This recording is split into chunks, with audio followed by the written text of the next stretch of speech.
Hello guys. उम्मीद है आप लोग खैरियत से होंगे। मेरा नाम है एहसन और आज मैं आप लोगों को Xbox 360 आप लोगों को 2025 में लेना चाहिए या नहीं चाहिए उसके बारे में बताऊंगा।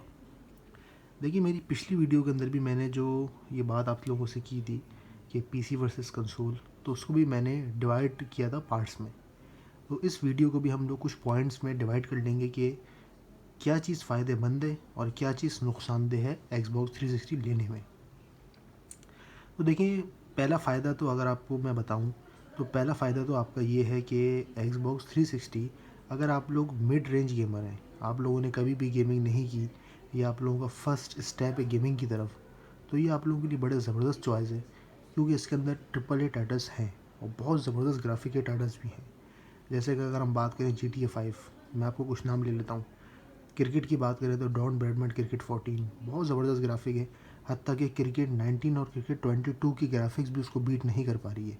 क्रिकेट 24 की ग्राफिक्स भी अगर आप यानी कि कंपेयर करें तो एक तरफ आप डॉन ब्रैडमैन को रखें और एक तरफ क्रिकेट 24 को रखें, तो मैं ये डेफिनेटली बात कर सकता हूँ कि cricket Don Bradman cricket 24 cricket को बीट कर देगा क्योंकि उसकी ग्राफिक इतनी ज़बरदस्त है। बाकी अगर हम बात करें तो वॉच डॉग्स की ग्राफिक बहुत ज़बरदस्त है जो कि Xbox 360 में रिलीज़ है। और मैक्स पेन 3, फोर्जा हॉराइज़न, तो ये गेम्स ऐसे हैं। कॉल ऑफ ड्यूटी के mostly parts, black ops 2, black ops 3, wrestling के पार्ट्स, रेसलिंग 15 तक इसमें आई थिंक आया है। तो ये ऐसे गेम्स हैं कि ये आपको बहुत ज़बरदस्त एक इन्जॉयमेंट करा सकते हैं। दूसरा पार्ट ये है कि अगर आप लोगों का बजट बहुत ज़्यादा कम है, आप लोगों का बजट बिल्कुल ही मरे हुए हैं, आप लोग इतना आपका कम बजट है, तो ये चीज़ आप लोगों के लिए ज़बरदस्त होने वाली है क्योंकि इसमें दो चॉइसेस आती हैं। मैं आप लोगों को आज दो चॉइसेस बताता हूँ। ये ज़्यादातर यूट्यूबर्स आपको नहीं बताएंगे, लेकिन फ़िलहाल हमारे चैनल गेमिंग नॉलेज के बारे में तो मैं आपको खुली बिल्कुल नॉलेज दूंगा यहाँ पे।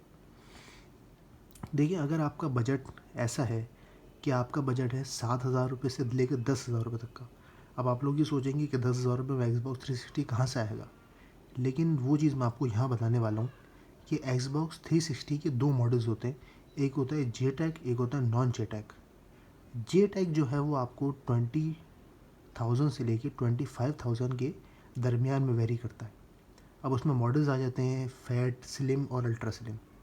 इसी तरह नॉन जेटैक मॉडल जो होता है Xbox 360 का, वो रेयर होता है, ज़्यादातर शॉप्स पे अवेलेबल नहीं होता, लेकिन ज़्यादातर पाकिस्तान में, इंडिया में, चाइना में और बहुत सी जगहों पे, बांग्लादेश में ये ईज़िली टू बाय हो जाता है, मिल जाता है आप लोगों को आराम से।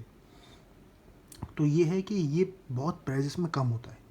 Xbox 360 नॉन जेटैक की अगर बात करें तो इसके अंदर अगर आपने एक गेम भी ले लिया तो वो आप लोगों का गेम बहुत ज़बरदस्त है। जैसे GTA 5, अगर आपको कोई भी गेम नहीं खेलना, आप लोग 7,000 रुपये का Xbox 360 नॉन जेटैक लें, एक GTA 5 की CD ले लें जो कि आपको वेरी कर जाएगी मुश्किल से 3,000 रुपये में। तो ये आपका कुल टोटल 10,000 रुपये के ख़र्चे में आप GTA 5 के मज़े उड़ा सकते हैं बहुत ही ईज़िली।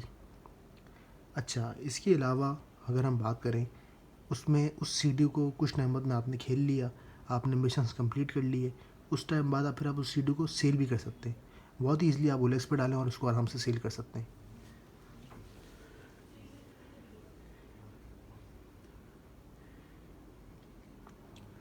अगर हम तीसरे पॉइंट की बात करें तो तीसरा पॉइंट हमारा ये है कि Xbox 360 के पार्ट्स बड़े सस्ते हैं। जैसे इसका कंट्रोलर है, इसका कंट्रोलर आपको 1500 में, पाकिस्तान की बात कर रहा हूँ, 1,500 रुपये में आपको हर जगह से मिल जाएगा। वायर वाले कंट्रोलर की बात कर रहा हूँ। अगर आप वायरलेस पे जाते हैं तो वो 2500 का, 2,500 रुपये का कंट्रोलर है। तो ये कंट्रोलर बड़े सस्ते हैं, अगर टूट भी जाएँ या आपसे गिर गए या ख़राब हो गए तो बहुत आसानी से आके ख़रीद सकते हैं आप। इसके पार्ट्स बड़े सस्ते हैं। अगर ये ख़राब हो गया, रेड रिंग ऑफ डेथ इसमें आ गई या कोई भी और दूसरा फॉल्ट हो गया, तो ये बहुत ही ईजिली और बहुत कम पैसों में बन जाता है। तो इसमें ये बहुत ज़्यादा फ़ायदा है कि भाई ये बहुत कम पैसों में रिपेयर हो जाता है और रिपेयर होने के बाद ख़राब नहीं होता। ये इतना ज़्यादा पुराना और इतना ज़्यादा पायदार मॉडल है Xbox 360 माइक्रोसॉफ्ट का। अब अगर हम बात करें तो जैसे Xbox वन की हम बात करें, Xbox वन का अगर कंट्रोलर की आप बात करें तो वो 5,000 रुपये का खाली उसका कॉपी कंट्रोलर है, 15 से 20 हज़ार रुपये का उसका ओरिजिनल कंट्रोलर है। अगर उसका कंट्रोलर तोड़ दिया तो एक Xbox 360 की मालियत जितना खाली उसका कंट्रोलर है। तो ये तमाम चीज़ें हैं। बाकी अगर हम बात करें गेम्स की, तो इसमें गेम्स आपको प्री लोडेड गेम्स मिल जाते हैं। आपको कोई गेम्स भी डलवाने की ज़रूरत नहीं है। अगर आप जेटेक मॉडल की तरफ जाते हैं, आपको कोई भी गेम्स डलवाने की ज़रूरत नहीं है। आपने शॉपकीपर से जाकर एक्सबॉक्स बाई किया, उसमें प्री लोडेड गेम्स होते हैं। अच्छा, वो डिपेंड करता है कि आप उसमें हार्ड ड्राइव कितनी लोड कराते हैं। अगर आपने 250 GB हार्ड ड्राइव डलवाई है तो आपके कम से कम भी 70 to 75 गेम्स आएंगे। अगर आपने 500 डलवाई है तो आपके 100 to 110 गेम्स आ जाएंगे, 110। तो ये कुछ फ़ायदे थे Xbox 360 के। उम्मीद है मैं आप लोगों को क्लियरिटी के साथ समझा चुका हूँगा और ये वीडियो आप लोगों को समझ आई होगी। अगर कोई भी इसमें गलती है तो मुझे नीचे कमेंट्स में बताएं। मेरे चैनल को सब्सक्राइब करें। Thank you.